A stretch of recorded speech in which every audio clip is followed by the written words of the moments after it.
Not only the motorcycles, THPD, you said about 400 cars? About 400 cars, and it's, we call it the caterpillar effect. If you can use your imagination how a caterpillar manipulates itself down the road or on a branch, that's exactly what happens in these processions. And it's not a bad thing.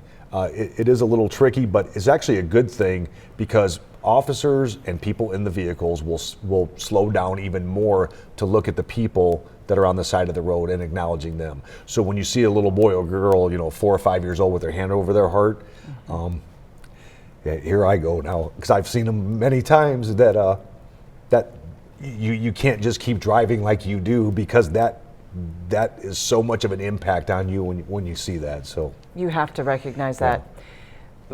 And how moving that will be to the family. So you just heard Scott say how moving that is to an officer to see the community come out and support. Please get out, show your support. This procession has officially begun. Yes. So it will be going by THPD headquarters first. They are moving at a pretty good clip, so you need to get outside now and show your support. Then going to that garrison flag at the corner of Wabash and Brown, then ultimately to Calvary Cemetery, which is on the east side of town. Please go out and show your support. Take your children, teach them about this educational moment. Have them show their support to our men and women in blue, because it touches their heart, as you just heard. It is also respect to the Ferency family. It is respect to Detective Greg Ferency, as well as to all of our current officers and officers from all over the state and the country that are here. The city's pretty much shut down as far as this area. We have to shut it down for this procession. Here we go. This is inside, Scott, this is inside. Ross Rawling is shooting from inside that state police vehicle, and we're going to show you people along the route. Yeah, and you'll obviously closer to THPD, there'll probably be a lot more people, but they're just getting word out now.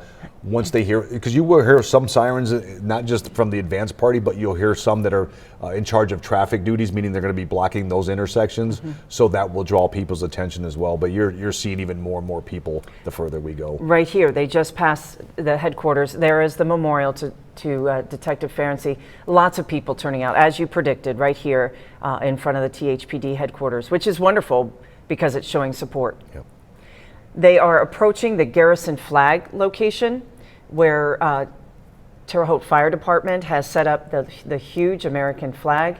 It is steeped in history, in tradition, and that will be at the corner of Brown and Wabash.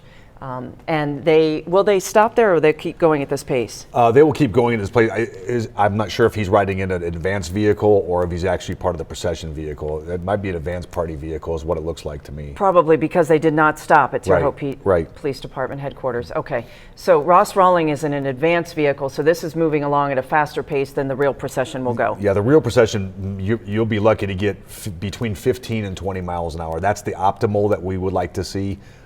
Then that's so we can avoid as much caterpillar effect as possible. But the advance is much faster. And this is a live look down Wabash. In fact, it's right outside the WTHI studios here. You can see the Children's Museum in the background. The actual procession has not begun until you see the motorcycles. Correct. Okay, so when you see the motorcycles, that is when it will begin, and it will go at a slower pace. These are the advanced. They're heading toward the cemetery to prepare for the pomp and circumstance there at the cemetery. Cemetery, and some of them will break off to control or hit their intersections that they've probably been assigned to make sure that those are blocked. But again, with the volunteers and the fire departments and whatever stepping up to help block it, you saw one, it was just some civilian vehicle is what it looked like to me with the American flag over the windshield, and they were actually blocking the street. So people have volunteered to come and help do this, and that helps immensely with personnel. Sometimes it takes tragedy to get really wonderful stories to come out about a community that is banding together. And I know in the coming days, News 10 will be bringing you those stories, and what heart-lifting stories they will be of the community coming together. You saw the gentleman with the beard, just a random gentleman that was saluting, most likely a veteran that was saluting. Yes. And you'll see more and more of that. Veterans groups, the Patriot Guard, you saw them at the beginning, that was guarding, in a way, the Holman Center with their flags. Yep. They do that all over the country. They do. Military and police, well, military, police, firefighters, first responders in general. Sure. Now, the motorcycles, they were a bunch more earlier than this. So a lot of them may have, they could be up at intersections. They could be, there's a variety of assignments they may have. They're staged in line. Yeah.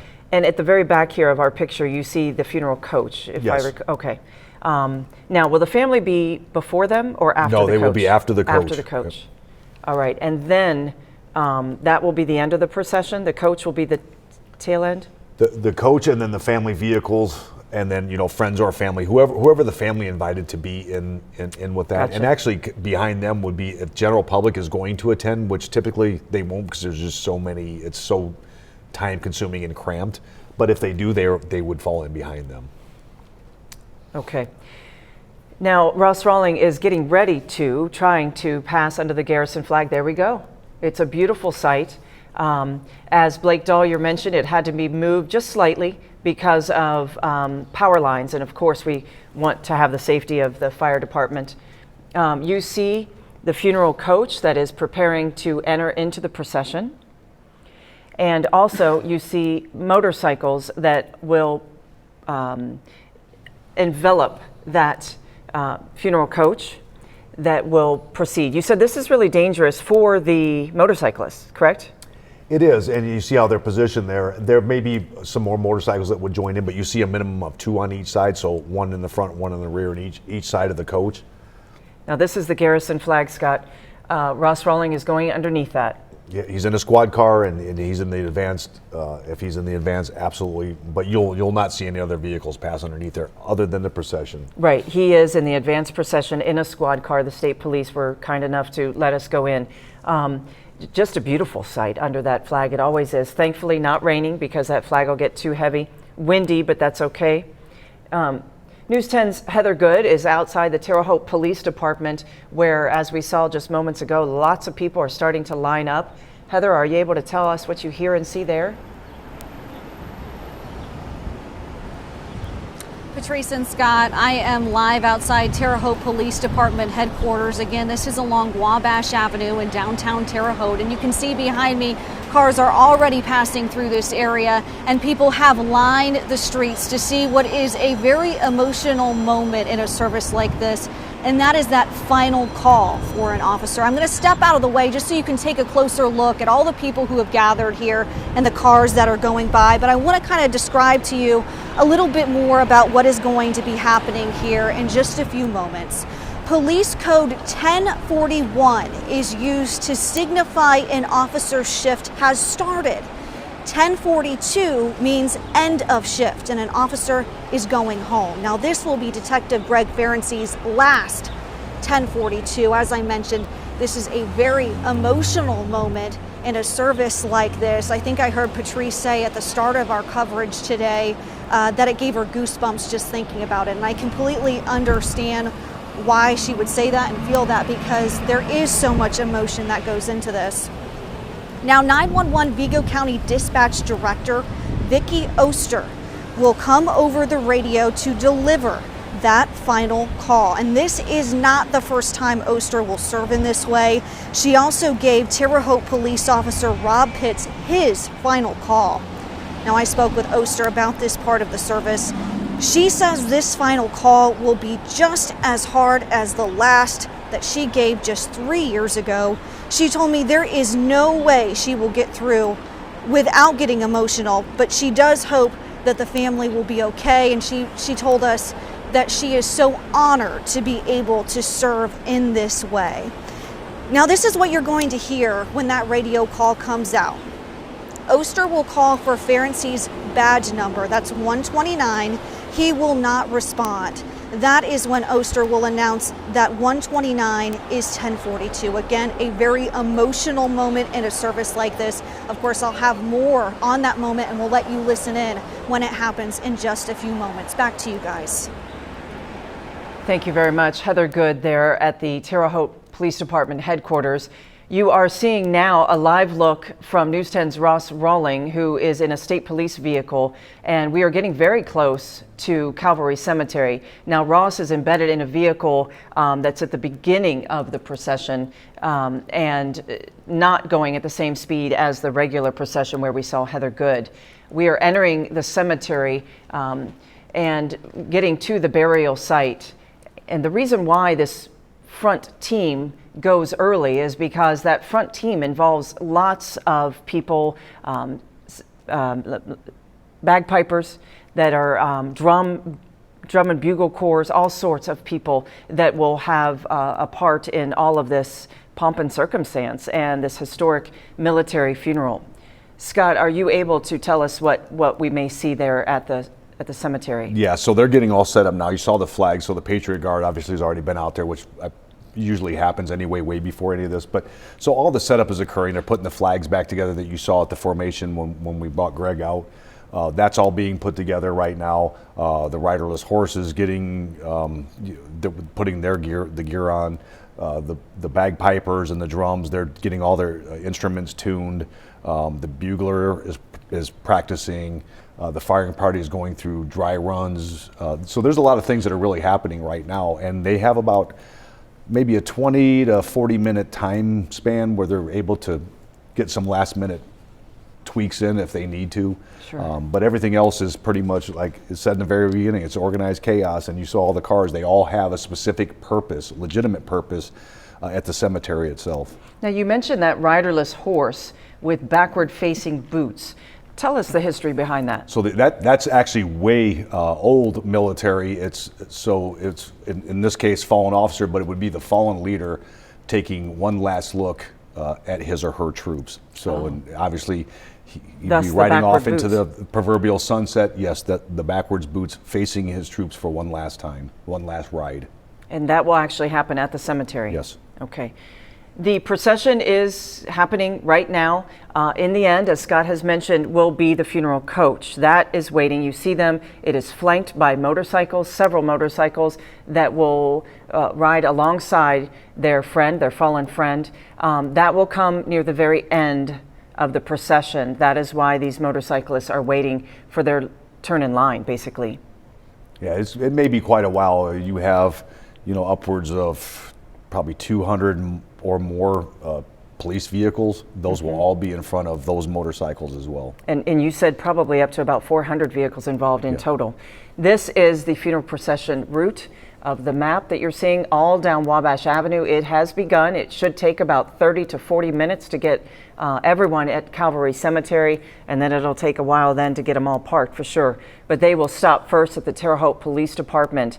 And our Heather Good mentioned that 911 Director Vicki Oster will be giving the final call today, be giving that 10:42. They will pause. You are seeing right now outside Terre Haute Police Department headquarters, you're seeing people, just regular people, business people, housewives, husbands, children coming out to show their respects, not only to Terre Haute Police Department, but also to Detective Greg Ferency and his family and all men and women in blue from all over the state and the country. FBI represented as well, as we saw earlier.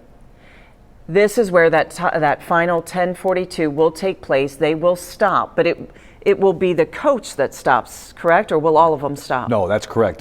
They'll pull up a little bit. They'll go really slow. Technically, you're not supposed to stop during a procession. Okay. However, the coach and the family cars are allowed to. So you can't help but the cars behind them will have to stop. They will have no choice. But the lead vehicles, police vehicles, will travel really slow, 1 or 2 miles an hour. For them to catch back up, because you don't want to fully stop the procession itself. Sure, and you don't want the big gap in there too as well if they go very quickly. So we're just waiting basically for the motorcyclists that are flanked around the funeral coach to get in their line in procession. What an honor though, and what a tribute to Detective Ferency that so many vehicles are in this, and so many men and women and their spouses or significant others have shown up to show their respects. Yeah, that is too, and you see again more and more people that are lining up, and that means the world to the officers. I know it does. Whether they say it or not, I know it does. So that means so much. 30 plus years in this line of work for you, and you were moved to tears when you talked about children, especially. It is when you see the little kids. I mean, you see a little boy in frame right in the middle, right there, and that just, unless you experience, it's so, you can't put it into words. You just can't do it. Well, I'm sure it'll mean a lot too to the family. I hope they can take this in. What a blur it will be for them, but hopefully they're taking this in, soaking this in, that the community loves them and is supporting them and behind them. 53-year-old Detective Greg Ferency leaves behind 2 twin children, a boy and a girl, both 18 years old, teenagers. We say they're adults, but they're still teenagers. He leaves behind a mother and a father and a sister. And of course, many, many friends and colleagues that call him a friend. We heard wonderful, wonderful memories of him today, moving memories, calling him humble, funny, compassionate, compelling, knowledgeable. He gave 30 years of his expertise to this community. Yeah, he did. Apparently he was a sketch artist as well, that I learned yesterday. So really? He would leave. Yeah, apparently I don't know what all that entails. I didn't inquire further. But one-of-a-kind sketches apparently. Who I guess the people who know him well, or maybe not know him well, he would leave those one-of-a-kind sketches. Again, that's maybe for a future thing to look at, but I'm not sure what that really means. Very talented, and you say he wrote a book. He did. Yeah, I don't remember the name of the book. I remember Josh, his best friend, talking Josh about Pirtle? it on there. Sure. I think it was Narcops, but I think it was pretty close to something like that. His experience and his involvement in what he's been operating on Terre Haute PD and with the FBI task force.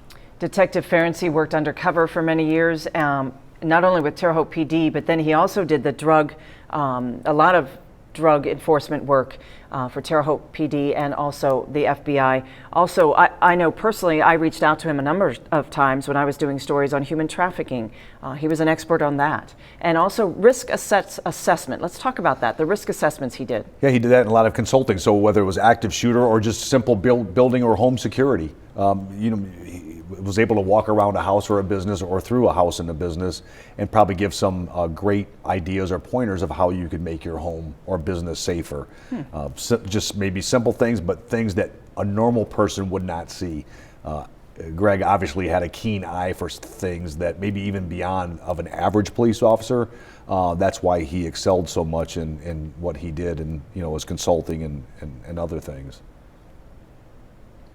News 10's Rondrell Moore is covering what is happening at Calvary Cemetery for us today. He will be giving us a live look of all of the pomp and circumstance there. But in the meantime, we want to check in with him now. And Rondrell, what can you tell us? Yeah, Patrice, already you can see it's an active scene behind me. We've been here for probably a little bit more than an hour. I'm going to walk out of the camera shot right now so you can see what's happening.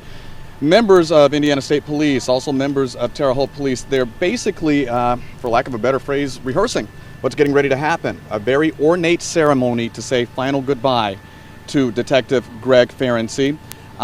We also have seen, okay, I'm hearing in my ear right now, we're going to go ahead and send it back over to you, Patrice. Patrice?